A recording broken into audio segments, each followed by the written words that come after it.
할렐루야. 아멘.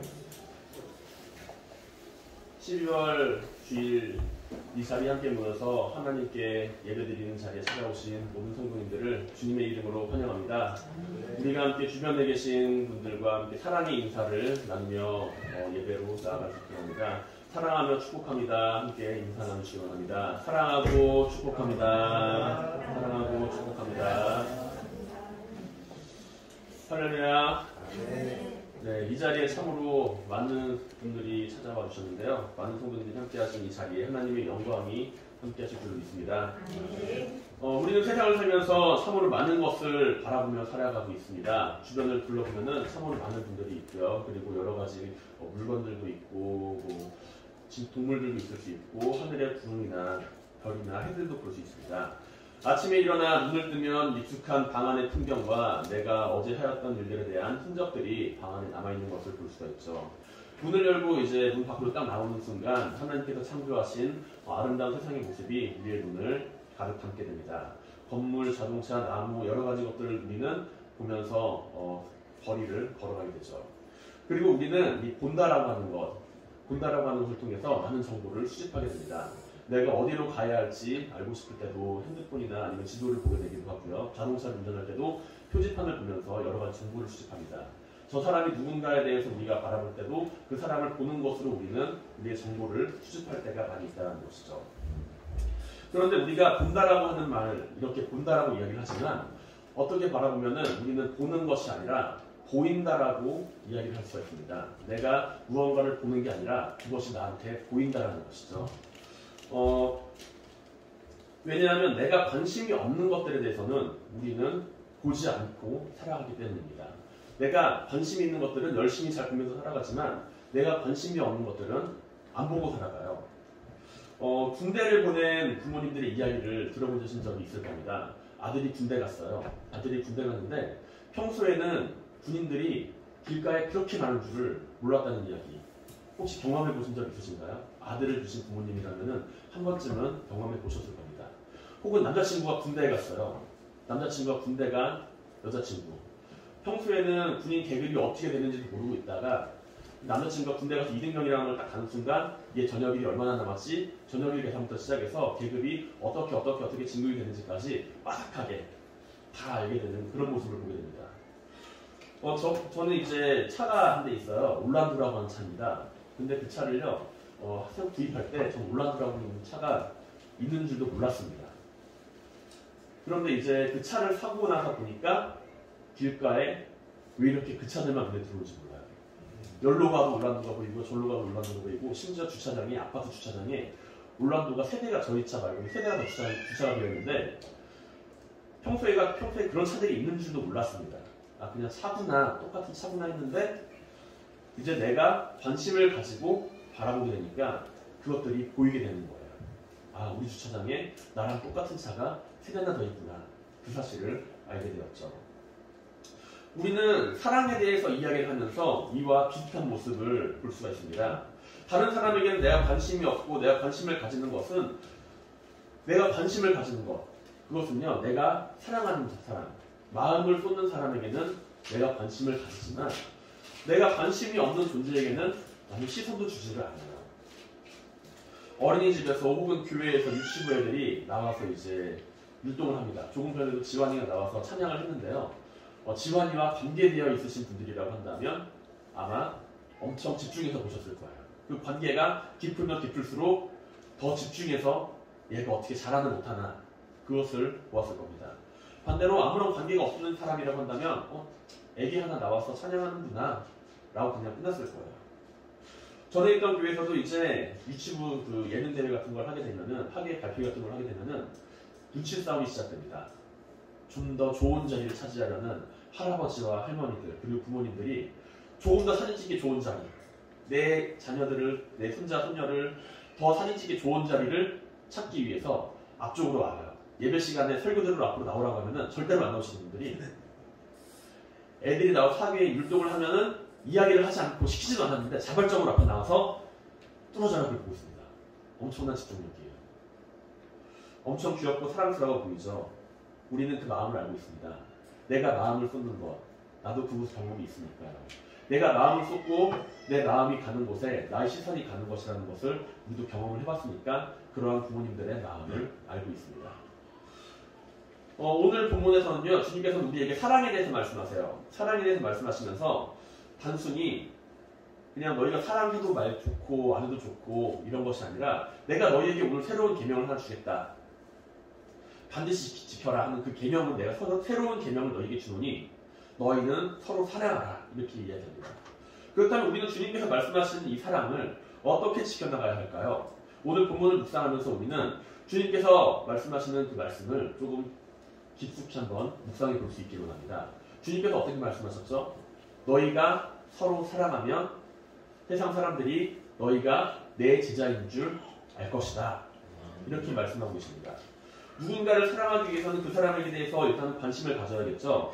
물론 이제 첫눈에 딱 보고 나서 첫눈에 반했어요. 금사빠라고 하는데 첫눈에 딱 보면서 이제 반하는 그런 경우를 제외하고서는 내가 저 사람과의 어떠한 뭔가의 관계가 깊어지기 위해서는요. 그 사람에게 대한 지대한 관심을 가지고 있을 때 그런 관계가 발전할 수가 있습니다. 내가 저 사람에 대해서 관심을 가지고 있고 그 관심의 단계가 점점 커질 때 우리는 사랑이라고 하는 모습을 발견할 수 있다는 거죠. 반대로 우리가 관심을 가지지 않고 그 사람을 관심을 가지지 않고 보고 있다고 한다면 아무리 봐도 그냥 지나가던 행인 1, 2, 3 가운데 한 사람에 불과하다는 거예요. 관심이라고 하는 건 사랑의 표현이고 사랑의 표현이라고 하는 것은 또한 관심으로 나타나기 때문입니다. 집에서 그 아내분이 남편분한테 물어봐요. 자기야, 나 사랑해? 물어봅니다.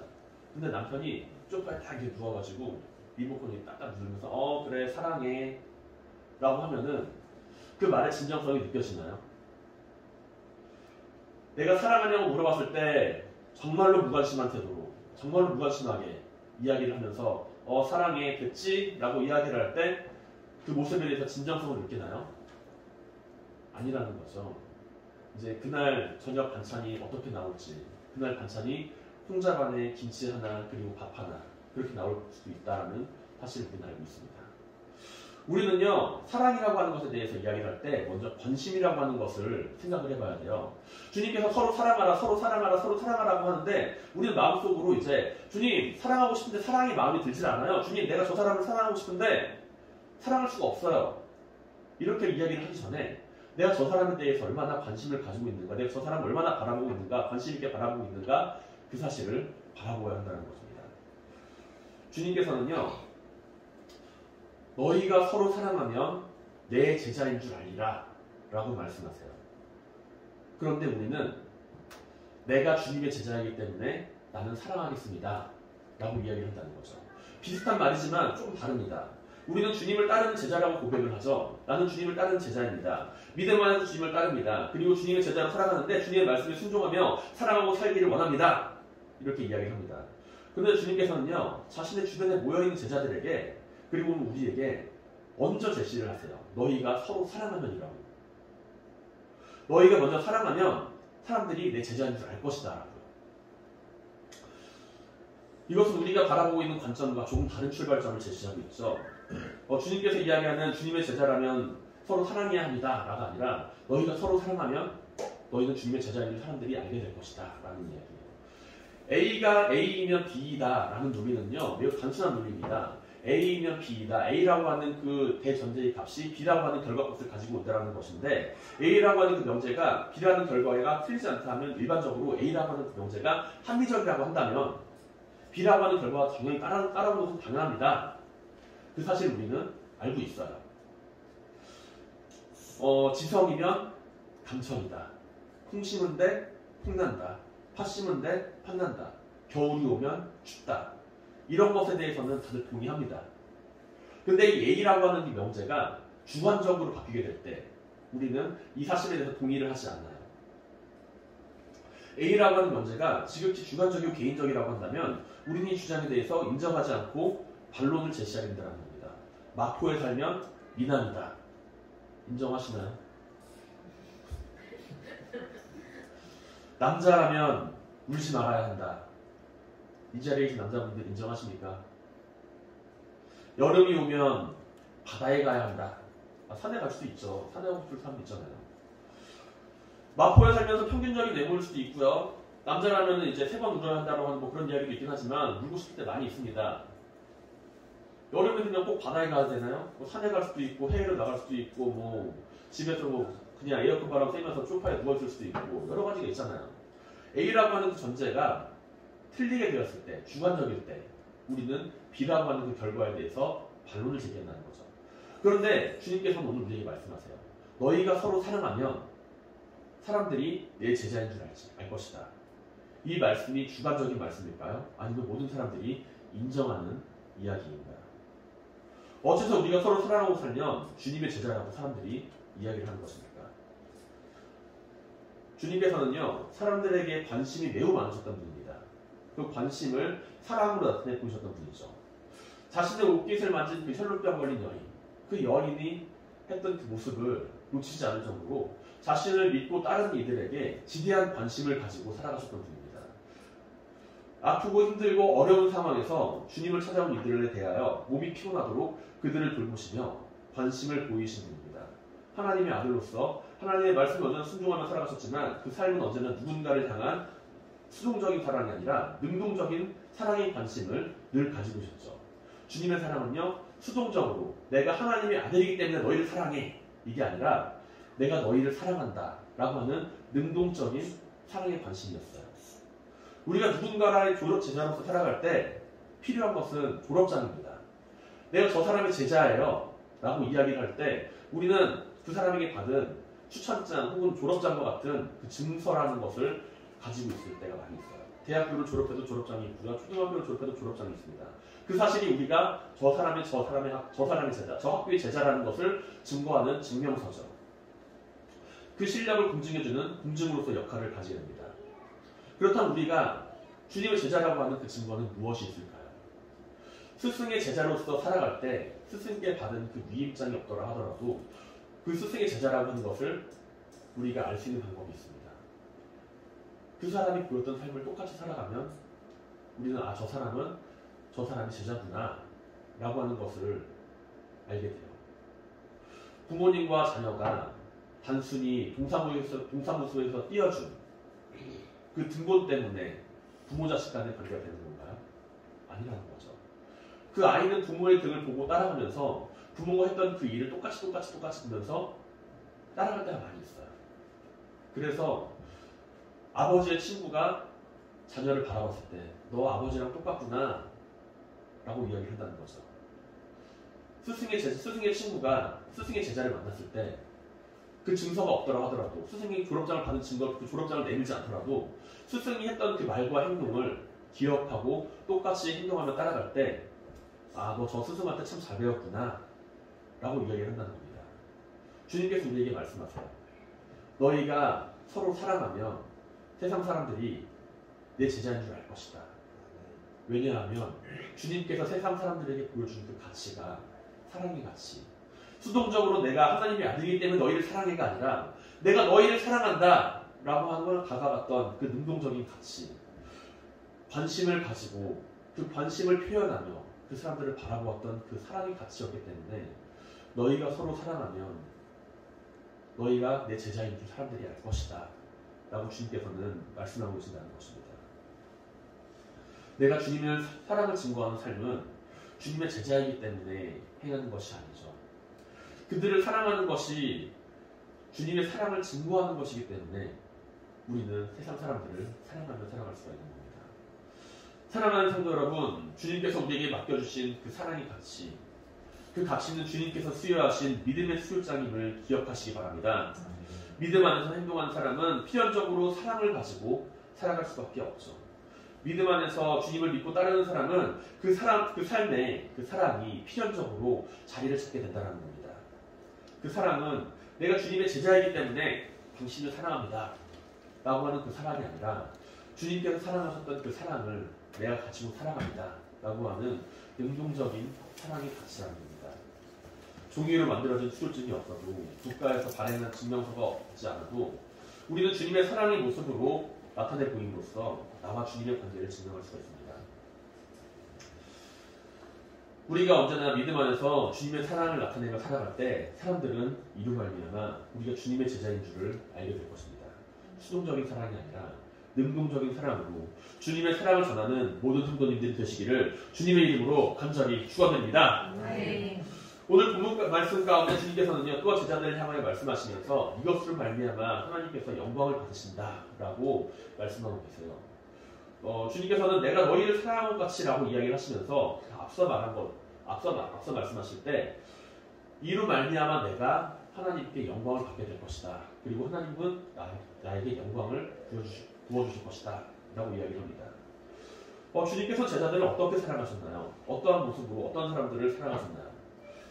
그 사랑의 모습을 성경은 순종으로 증거하고 있습니다. 지금 앞서서 이야기했던 그 말씀, 오늘 본문에 앞서 나오는 그 말씀은요, 가룟 유다가 주님을 배반하는 장면이에요. 가룟 유다가 주님을 배반하는 그 장면 다음에 주님께서는요, 이로 말미암아 하나님께서 영광을 받았고 하나님께서 영광을 나에게로 돌려줄 것이다 라고 이야기하면서 제자들에게 너희는 내가 사랑한 것 같이 너희도 서로 사랑하라 라고 이야기를 하고 있습니다. 성경은 주님의 사랑의 모습을 하나님 앞에서의 순종으로 이야기하고 있습니다. 빌립보서 2장 5절에서 8절까지의 말씀을 세번역 성경으로 번역하면은 다음과 같은 말씀을 우리는 찾아볼 수가 있습니다. 여러분 안에 이 생각을 품으십시오. 곧 그리스도 예수님 안에 있었던 생각입니다. 그분은 본래 하나님의 모습으로 존재하셨으나 하나님과 동등하실 것을 붙잡고 놓지 않아야 할 구별을 여기지 않으시고 오히려 자신을 비우셔서 노예의 모습으로 가지시어 사람들과 같은 모양이 되셨으며 사람의 형태로 나타나셔서 자신을 낮추시고 순종하시어 죽기까지 하셨습니다. 심지어 십자가에서 죽으셨습니다. 만약 우리가 주님의 사랑을 따라 살아간다라고 이야기를 한다면 그만한 각오가 있어야 됩니다. 단순히 내가 주님을 사랑하는 마음으로 내가 살아가겠습니다. 가벼운 마음으로 살아가는 것이 아니라 내가 주님을 사랑합니다라고 하는 그 말 안에는 우리 나름대로의 고백이, 나름대로의 결단이, 각오가 담겨져 있어야 한다는 것이죠. 단순히 사랑한다라고 말하고 기회가 되면 사랑하는 것이 아니라 주님께서 말씀하신 그 사랑을 지키기 위해서는 나름대로의 그 결단과 각오가 우리의 마음 가운데 필요하다는 겁니다. 강아지를 키워보신 분들은 아마 몇 분 계실 거예요. 아니면 애완동물에 대해서 관심을 많이 가지고 계신 분들도 계실 겁니다. 애정을 가지고 이제 키우다가, 이런 분들 있죠. 애정을 가지고 키우다가 그 애완동물을 버려요. 애완동물을 이제 휴가 가가지고 휴가철에다 갖다 버리고, 그리고 또 이제 산에다 갖다 버리고, 그리고 어디다 묶어놓고 더 이상 이제 찾지도 않는 그런 모습들을 바라볼 때가 있습니다. 그런 모습을 바라보게 되면서 저 사람 왜 저럴까? 애정을 가지고 키웠으면 끝까지 책임을 지고 키워야지, 이렇게 이야기를 하게 된다는 거죠. 버려진 강아지들은 어떻게 될까요? 유기견 센터에서 이제 가게 되거나, 아니면 들개로 이제 전락하게 되거나, 아니면 이제 야생동물로 이제 살아가게 되는데, 그런 모습을 보면서 우리는 책임지지 못하는 그 주인에 대해서 그 책임을 물어야 한다라고 이야기를 합니다. 그렇다면 우리는 믿음과 사랑 안에서 얼마만큼의 책임을 가지고 이야기를 하며 살아가고 있나요? 주님의 이름으로 사랑한다라고 말을 한다면 그 말에 대해서 우리는 책임을 져야 합니다. 내가 당신을 사랑합니다. 내가 주님의 이름으로 사랑합니다. 라고 하는 그 말에 우리는 단순히 그 사랑의 메시지가 울리는 꽹과리와 같은 그 소리가 아니라 그 말에 대해서 우리는 책임을 져야 하는 입장이 있다는 것이죠. 믿음 안에서 사랑을 이야기하며 그 사랑에 대한 책임을 이야기하고 있지 않다라고 한다면, 그 책임을 나타내 보이지 않고 있다라고 한다면 우리는 그 책임에 대해서 한번 생각을 해봐야 할 것입니다. 주님께서는요, 오늘 말씀 가운데 이야기를 하세요. 지금 인자가 영광을 받았고 하나님도 인자로 말미암아 영광을 받으셨도다.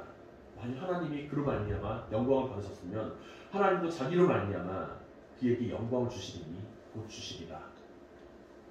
이것은 단순히 주님께서 너희를 사랑한다 하는 그 말 가운데 행하신 것이 아니라 자신이 사랑했던 그 제자 가룟 유다의 그 배신 앞에서 하신 이야기입니다.